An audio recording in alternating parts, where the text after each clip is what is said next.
अच्छा एक बात बताओ, आपकी बिटिया या बेटा की शादी हो तो आप सब इतने बैठे हो, आपने देवताओं को चिट्ठी मतलब कार्ड दिया होगा कि भगवान जी हमारे यहाँ पधारे हैं, मतलब जितने भी देवी देवता हैं हमारे यहाँ आए, लेकिन किसी ने भी ऐसा कोई कार्ड लिखा है कि हमारी बिटिया की शादी है, भूत जी आप सब परिवार समेत हमारे यहाँ आना? कोई लिखता है? कोई नहीं लिख सकता है ना। लेकिन बाबा की बारात में सब भूत ही भूत दिखाई दे रहे हैं।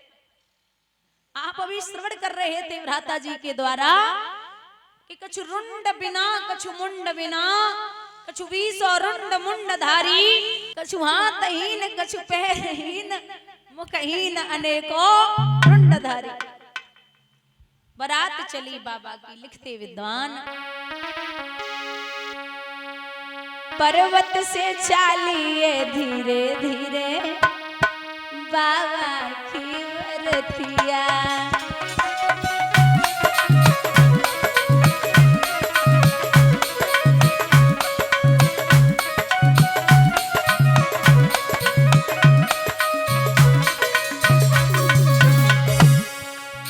पर्वत से छालिए धीरे धीरे भोला की बरतिया,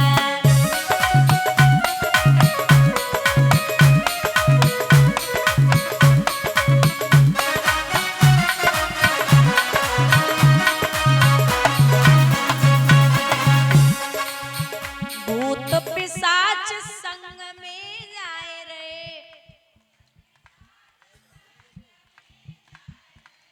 भूत पिशाच संग में जाए रे,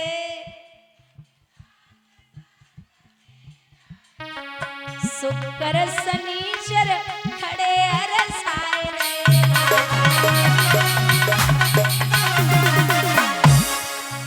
होई रही जय जयकार रे बाबा की बरतिया। हाथ उठा के हर हर महादेव।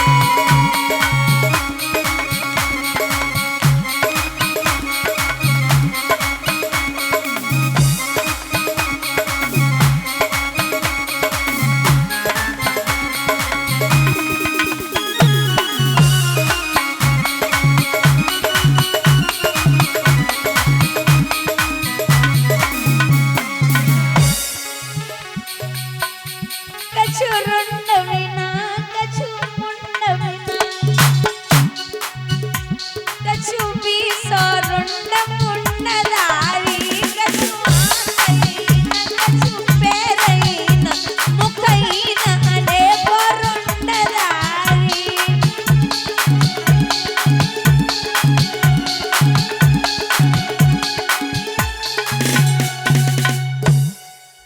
बड़ी अजीब बारात है। और भैया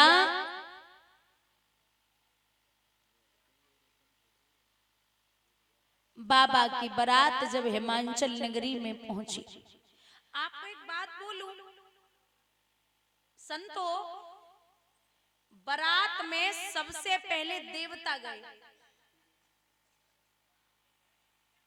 और सोचिए बाबा जब बारात में गए हैं ना लेके बारात, तो देवियों ने जब बाबा का स्वरूप देखा तो पहले तो बहुत ठिठोली मार के हंसी और एक बात कही कि बर अनुरूप बारात ना भाई।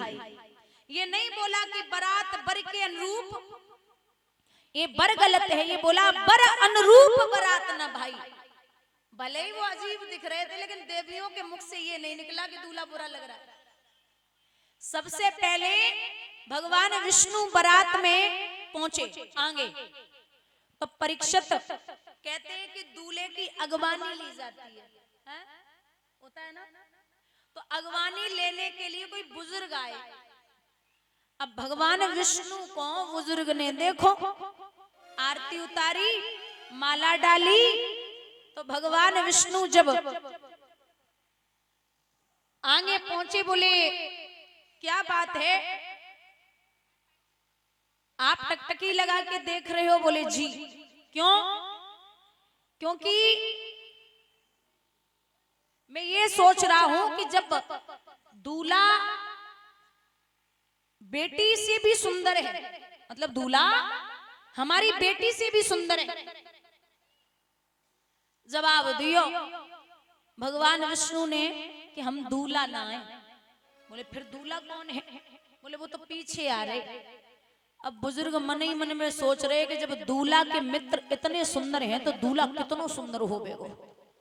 उन्हें क्या पता कि नादिया बोल्टो मुंह करके चले आए रहे, है ना। तो नाश्ता पानी थोड़ो बहुत है पाओ परीक्षित, और तब तक तो बाबा के साथीगण जितने भी थे उन्होंने आवाज लगाई, दोनों हाथ ऊपर उठा के हमारे साथ में बोलेंगे हर हर महादेव। पीछे देख भैया, हर हर महादेव। यहां जैसे ही आवाज लगी भगवान विष्णु बोले हो गया काम। बस अब जितना मिला है ना उतने में तसल्ली कर लो, चुपचाप बैठ जाओ, इनके वाले आ गए, वो दूसरी वाली बारात आई, अब कुछ नहीं मिलेगा।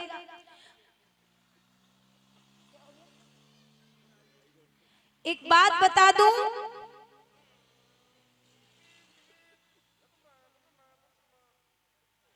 जब बाबा बारात लेके गए थे तो राजा हिमांचल को ये घमंड था कि मैंने इतना भोजन बनवाया है, ये खाएगा कौन, इसको कौन खाएगा। तो बाबा के दो गढ़ हैं शुक्र और शनिचर, वो उनको भूख लगी है तो पहुंचे। राजा हिमांचल की पत्नी मैना ने खूब भोजन पानी करायो, सब ठीक है, लेकिन जैसे ही भोजन पहुंचाती है जब तक वापस लेने जाती है तब तक सब खत्म। छोड़िए आप, एक भंडार गृह, दो भंडार गृह, तीन भंडार गृह, चार, पांच भंडार गृह खत्म। अब शिथिल शरीर होने लगा मैया का, ये कितना खाते हैं। बोले और चाहिए। शुक्र शनिचर बोले अभी शुरू तो होने दो। 10 भंडार गृह खत्म हो गए। अच्छा, एक कहावत सुनी होगी कि कोई जीने के लिए खाता और कोई खाने के लिए जीता है। कोई जीने के लिए खाता है और कोई खाने के लिए जीता है। कुछ हमारे साथ में एक दो है जो खाने के लिए जीते हैं। एक कहावत है कि दाने दाने पे लिखा है खाने वाले का नाम। अब सुमित को ले लो, इसके लिए तो बोरे बोरे पे लिखा है खाने वाले का नाम, इतना खाता ही है। ओ ये टेंशन मुझे है कि खाता है लेकिन ले कहां जाता है।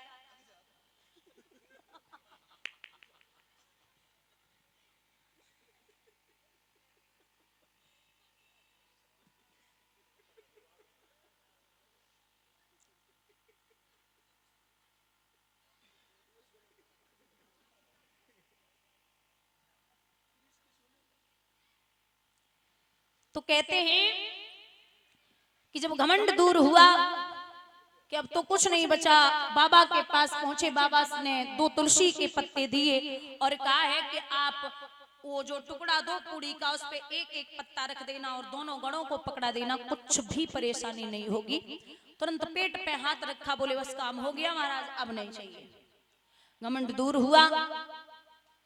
इधर जो भी दूल्हे को एक बार देख लेता है वो बहुत परेशान हो जाता है। सोचते हैं कि कुछ भी हो जाए, लेकिन राजा हिमांचल ने अपनी बेटी का सर काट दिया। बोले इसमें जो बीच में मतलब जिसको मजपति बोलते हैं, जो शादी कराता है, बोले वो कौन है। बोले बाबा नारद ने लड़का बताया था। बाबा नारद ने लड़का बताया था। तो मैया मैना तो ऐसी बरसी बाबा नारद पे, बाबा नारद तुम्हारा बुरो ही होवेगा, हमारी बिटिया को सर कटवाए दियो। इतना 60 साल को दूल्हा, हमारी बिटिया कितनी सुंदर है, अरे तुम्हें शर्म आनी चाहिए बाबा नारद, तुमने क्या देख के मेरी बेटी का विवाह पक्का करवा दिया। न शकल है न सूरत है, एकदम दिगंबर नंगे भेष में घूम रहा है, इसका क्या करूंगी। बड़ी क्रोधित है। मैया पार्वती मन मन में सोच रही कि आज अगर मेरी माँ ज्यादा नाराज हुई तो सब खत्म हो जाएगा। और परीक्षित ये सत्यता है, ब्याह करवाए दो जो तो बहुत बड़ी बात है, शादी एक तो करवा फिर मजपति को पूरी जिंदगी गाली मिलती है। कछु कछु तो इतने मूर्ख हैं, बोलेंगे कि मैं तुम्हारे जैसी 100 और ले आऊंगा, 100 शादियां कर लूंगा। इतने बेवकूफ होते हैं, बोलते 100 शादियां कर लूंगा। तुम्हारी एक शादी के लिए लला 100 झूठ मजिया बोलते है। 1 बीघा खेत होवेगा तब बतावे वो 10 बीघा है। तुम्हारी एक शादी के लिए तो 100 झूठ बोले जावे तब तो तुम्हारा एक ब्याह होवे, और तुम 100 ब्याह पता नहीं कहां से करोगे।